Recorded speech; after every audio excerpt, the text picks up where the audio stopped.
Since Zack Polanski announced that he'd be releasing his Christmas message at the same time as King Charles, the right wing have been completely out of their minds. How dare this elected representative align his Christmas message at the same chronological time as our dear king?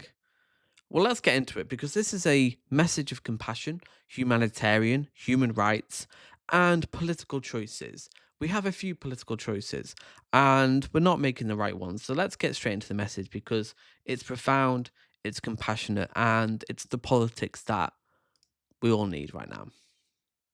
I'm on the ferry coming back from Calais. About 50 of these journeys happen every single day. Waved my passport and through I went. I'm really aware, though, I've spent the last few days with lots of people who do not have that privilege.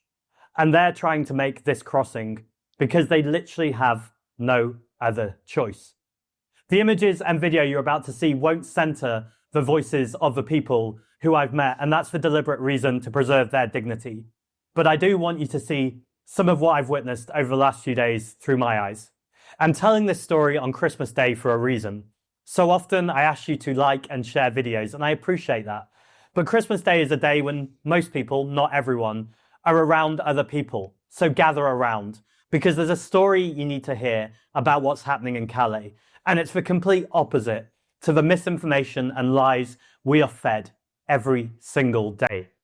People often say that France is a safe country, and sure, if you're a British citizen going on holiday to Nice, I'm sure it's lovely. Calais is not a safe place. Some of the things I've seen over the last few days will stick with me for a long time. I want to talk to you about wood. People need wood when they're sleeping outside. They need to burn it for heat and make sure that they're drying their clothes in waterlogged conditions. But there isn't enough wood in Calais, and so volunteers spend hours and hours sourcing pallets, chopping them up, and then distributing to the people who are in need. But then you have the police who come along every 48 hours without warning. They slash people's tents, they evict people from the sites, and they take their wood. The people watch, they stand aside for 10, 15 minutes, and then they return to the same site. This time, though, it's even more decimated, and again, there is no wood. They spend their time rebuilding, looking for more wood. They eventually get it, and the police come round again. It is a farcical, deadly cycle that everyone is involved with, and we're funding it. The UK government is giving £476 million over a 3-year deal for the militarisation and securitisation of Calais. We should be diverting that money to a humanitarian and compassionate response. Because None of this is inevitable. It's a political choice to see these people as human, not just a problem to solve. We're going to smash the gangs. We're going to stop the boats. This kind of dehumanization of these people who are like, oh, they're just a burden. They're coming over here and they're committing crime, which they don't as much as people would like to believe. And it's a disgusting distraction from the real issues. And the fact that Keir Starmer has political choices and isn't making the right ones here is really an indictment on him as a person and the Labour Party. They are not doing the right thing here. They could make the compassionate decision, but it's seemingly the only compassionate politics now is offered by the Green Party. We have a real choice next year. Do we want compassion, hope, universal human rights, or do we want to buy into the narrative that we have to scapegoat and demonize these people coming over here in very desperate conditions? I know which choice I'm making. the rhetoric we hear about stopping the boats and smashing the gangs, none of this is working. In fact, there's evidence that this whole performative cruelty is actually pushing up the price of boat crossings, and we know that the boat crossings are rising. People told me over and over again, we cannot stay in Calais and we're not allowed to leave. So why did I ask you to gather around and to hear this? Because this has to stop. The constant political rhetoric and demonization of people who are just trying to survive in unimaginable living conditions. I don't believe that we're the country that the media paint us to be. I don't believe that we're cruel and we're heartless. And I don't believe if people saw what I've seen over the last few days, they would turn away. I agree. And that's why you need this constant stream of propaganda to demonize these people, dehumanize them. We saw it in 1930s Germany. You need a constant propaganda cycle of these people are committing crime, they're a burden, they're rapists, they're criminals, they're coming over here to kill your children. And it's the same language, it's the same process of fear that is aimed to control people.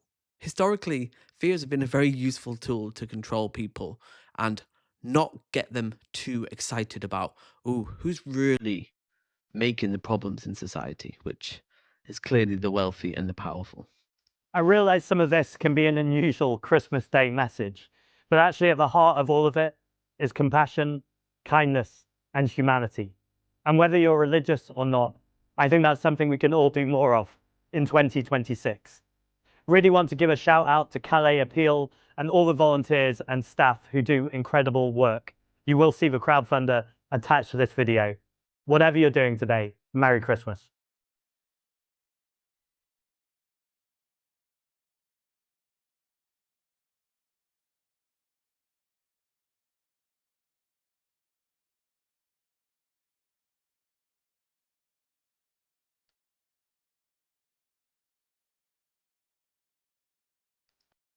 What a beautiful message.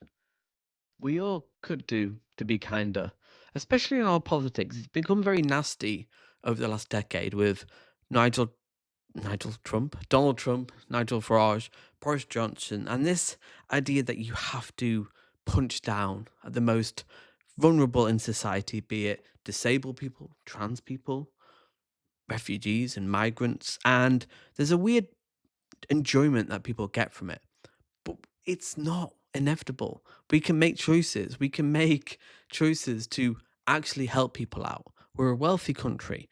We can we're we're spending 500 million in a militarized crackdown on these people. We could spend that money to help them come over legally, safe routes, and this will get rid of Farage.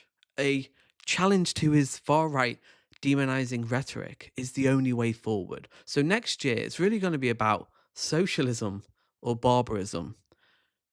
Pick your side because things are going to get maybe worse before they get better. So we need to offer a politics of hope in a very dark time or a very potentially dark future. So comment below, tell me your thoughts. What do you think of Zach's message? And have a great day.